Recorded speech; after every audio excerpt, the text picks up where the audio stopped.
कालव्याल मुखग्रासो त्रास निर्णास हेतवे श्रीमद्भागवतं शास्त्रम् कलौकीनेन भासितम्। कलयुग के प्राणियों के कल्याण के लिए कालव्याल मुखग्रासम, ये जो भागवत की कथा है ये कैसी है? ये भवरोग की औषधि है, दवा है। ये सबसे सरलता वाला मार्ग है भवरोग के लिए। काल जब इतना बड़ा मुख फाड़ करके हमको लेने आता है, किसी को पता नहीं रहता कौन कब चला जाएगा। वो तो देख रहा है समय जब जिसका पूरा उसको ले जाता है।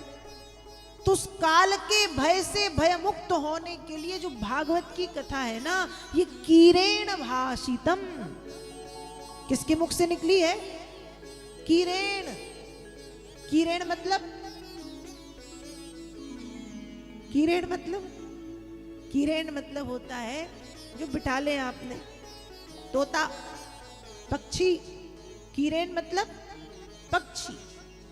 भागवत की कथा एक पक्षी के मुख से निकली। अब बात ये आती, एक पक्षी ने इतनी बड़ी कथा कैसे कही? हम अपने घरों में पक्षी रखते हैं, तो तोता जब रखते हैं तो उसको कुछ सिखाने में महीनों लग जाते, तब जाके एक आध शब्द धोखे से बोल पाया तो ठीक, नहीं तो भूल जाओ। और ये भागवत की पूरी कथा कहा कीरेण भाषितम। कीरेण मतलब पक्षी, तोते के मुख से निश्चरित हुई है, तोते के मुख से निकली है। तो भैया ये कथा तोते ने कैसे कही, कैसे सुनी? एक बार की बात है, भगवान शंकर पार्वती जी के साथ भ्रमण कर रहे थे और भ्रमण करते करते करते करते अचानक पार्वती जी के मन में आया कि हमको तो कथा सुननी है। हाँ, कथा सुननी। और भगवान की कथा ऐसी कि भगवान शंकर को भी बड़ी प्यारी है। गोस्वामी तुलसीदास जी रामचरितमानस में लिखते हैं, राम कथा शशि किरण समाना, राम कथा शशि किरण समाना, संत चकोर करहि जेहि पाना, संत चकोर करहि पाना, राम कथा सुंदर करतारी, राम कथा सुंदर करतारी, राम कथा सुंदर करतारी, राम कथा सुंदर करतारी, संशय बेहद उड़ावन हारी, संशय बेहद उड़ावन हारी, संशय बेहद उड़ावन हारी, संशय बेहद उड़ावन हारी। तो राम कथा सुंदर करतारी, संशय बेहग उड़ावन हारी। ये भगवान की कथा कैसी है? चाहे राम जी को, चाहे हमारे लाला की कथा हो, ये कैसी है? कहा संशय बेहग उड़ावन हारी। संशय कहते हैं संदेह, शंका, डाउट, जो आजकल लोगों को बड़ा होता है। बेहग कहते हैं पक्षी को। संशय बेहग उड़ावनहारी, राम कथा सुंदर करतारी। कहा भगवान की कथा क्या है? करतारी, सुंदर करतारी मतलब ताली। जैसे खेत होते ना, खेत खलिहान, खेतों में जब फसलें होती हैं तो किसान एक बना देते हैं, उसको कहते हैं काक भगोड़ा। अब पता नहीं आप लोग क्या कहते हैं, यही कहते हैं काक भगोड़ा। ऐसे एक बना देते हैं, एक उसको कपड़े पहना देते, हाँ, काले रंग के, कि पक्षी उसको देख के भागे।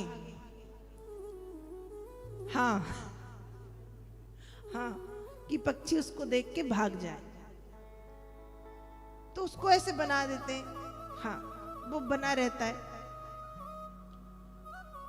तो राम कथा वैसे ही है। या मान लो पक्षी हैं खेत खलिहानों में, ये किसी पेड़ पे बैठे और हमको उनको भगाना है, तो ताली बजा दो थोड़ा जोर जोर से, उड़ के चले जाते हैं।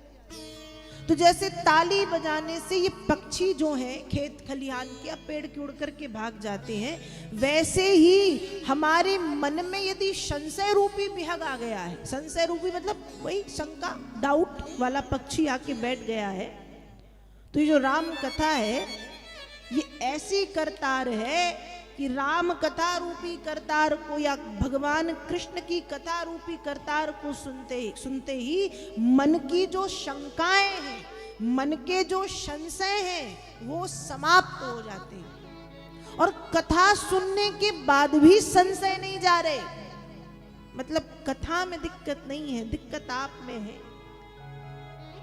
क्यों? 7 दिन में यदि वास्तव में कथा चलेगी, वास्तव में जो कथा है, कथा होगी, और 7 दिनों की कथा सुनने के बाद भी मन के प्रश्न उत्तर समाप्त नहीं होते, मन की शंकाएं नहीं जाती, मन के संशय नहीं जाते, मतलब गड़बड़ किसमें? हमने सुना नहीं ध्यान से। जैसे आगे आप सुनेंगे माता सती का चरित्र आता है कि जब कथा सुनने बैठी और जब राम जी को देखा तो पूछ रही हैं, कौन है ये? भोलेनाथ ने कहा, अभी जिनकी कथा सुनी, अच्छा ये वही है क्या? अभी कथा सुन के आई और जैसे ही मिले तो कह रही कौन है ये? क्यों? क्योंकि कथा में बैठी थी, कथा सुनी नहीं। कथा में बैठी थी पर कथा सुनी नहीं। तो भगवान शंकर को कथा बड़ी प्रिय है। क्यों? क्योंकि कथा संशय को समाप्त करती। राम कथा शशि किरण समान। राम कथा कैसी है? शशि किरण, चंद्रमा की किरणों के समान। जैसे चंद्रमा की जो किरणें हैं वो बिरही व्यक्ति को शीतलता देती है। कोई व्यक्ति ऐसा जो विरह में तड़प रहा है, जिसका हृदय, और वो चंद्रमा के नीचे बैठ जाए, चंद्रमा के चांदनी के नीचे, और जैसे वो उसको निहारेगा, उसकी शीतल किरणें उसके विरह को शांत करेंगी, उसको ठंडक मिलेगी। एक विरही जो तड़प रहा है वियोग में, जैसे चंद्रमा की चांदनी चकोर पक्षी को बड़ी प्यारी है चंद्रमा की चांदनी, संत चकोर। तो चकोर पक्षी जब चंद्रमा को देखता है तो उसको भी शीतलता मिलती है। वैसे ही ये भगवान की जो कथा है, ये संत रूपी चकोर जब सुनते तो उनके हृदय को शीतलता मिलती है। इनके हृदय को क्या मिलती है? शीतलता मिलती। तो ऐसी ही भगवत कथा मां पार्वती भोलेनाथ से कहीं सुनाओ। भोलेनाथ ने कहा, देवी बात तो बड़ी अच्छी कही। भोलेनाथ के 2-3 तो प्रिय काम है, एक तो कथा सुनना, एक कथा सुनाना, एक भजन करना, और उसमें से एक प्रिय काम कह दिया कि कथा सुनाओ। अब भोलेनाथ ने कहा, देवी जी कथा तो सुना दूं, लेकिन किसी को कहना मत, बड़ी गुप्त है। पार्वती जी बोली, मैं किससे कहूंगी, सुनाइए। भोलेनाथ एक गुफा में ले गए, पद्मासन लगा करके बैठे, पार्वती जी को सामने बिठाया, क्योंकि कथा सुनने वाला और कथा सुनाने वाला दोनों का सामने होना जरूरी, यहां वहां पीछे आगे नहीं, सामने एक दूसरे का चेहरा दिखता रहे, वो बहुत जरूरी। कथा तो आप पीछे बैठ जाओगे तो भी सुनाई पड़ेगी, यहां बैठ जाओगे तो भी पड़ेगी, यहां बैठ जाओगे तो भी पड़ेगी, बाहर बैठ जाओगे तो भी पड़ेगी, लेकिन जो आनंद वक्ता को देखने में या वक्ता का श्रोता को देखने में मिलता है, वो ऐसे नहीं मिल सकता। तो कहां बिठाया? सामने। भोलेनाथ ने कथा कहनी शुरू की। थोड़ी देर तो पार्वती जी ने कथा बहुत ध्यान से सुनी, लेकिन फिर कथा सुनते सुनते सुनते सुनते सुनते सुनते क्या आ गई? आपको तो नहीं आ रही, किसी को? पार्वती आ रही है? हाँ, पार्वती जी को नींद आ गई। अब पार्वती जी सो गई। अब जब पार्वती जी सो गई तो भोलेनाथ तो मगन थे, कथा सुना रहे थे, और ऐसे मगन थे कि कथा कह रहे और आंखें बंद है। ऐसे भी कथा होती भाव में कि आंखें बंद करके कथा कह रहे और पार्वती जी सामने सो गई। ध्यान रखिएगा, आपको पता है कथा में किसको नींद आती है? एक बार कुंभकर्ण जब मारा गया तो कुंभकर्ण की पत्नी तो नहीं, उसकी पत्नी जैसी, क्योंकि पत्नी कभी साथ नहीं छोड़ती, जब तक जीवित है तब तक तो रहेगी। तो कुंभकर्ण की पत्नी के जैसी, मतलब उसकी नींद, निद्रा। उसके मरने के बाद राम जी के सामने हाथ जोड़ के खड़ी, सरकार कहां जाऊं, किसके पास रहूं, किसके साथ रहूं? आपने तो कुंभकर्ण को मार दिया। राम जी मुस्कुराए और मुस्कुरा के बोले, जहां भी भगवत कथा चल रही हो और भगवत कथा में कोई व्यक्ति यदि सो रहा हो, कोई व्यक्ति यदि सो रहा हो, बस समझना कि यही मेरा कुंभकर्ण है और उसके ऊपर जाके बैठ जाना। तो भगवत कथा में जो सोया, सावधान, वो कुंभकर्ण और उसके ऊपर उसकी कौन? दूर की पत्नी निद्रा आकर के बैठ जाएगी। तो सोना नहीं है। तो पार्वती जी सो गई। अब पार्वती जी जब सो गई,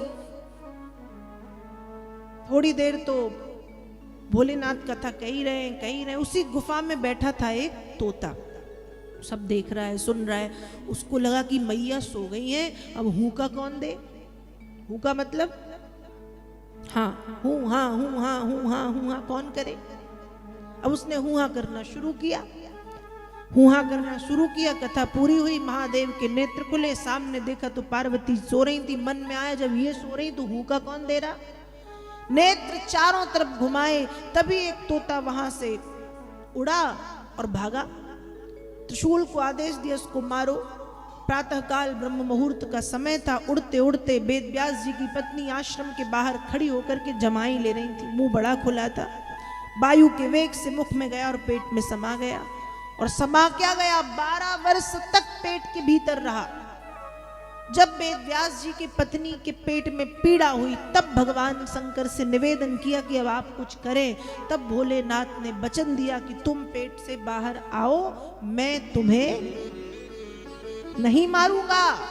तब वह तोता पेट से बाहर आया। भीतर गया था एक पक्षी के रूप में, भीतर गया था एक कीरेण के रूप में, लेकिन जब बाहर आया तो एक मनुष्य के रूप में।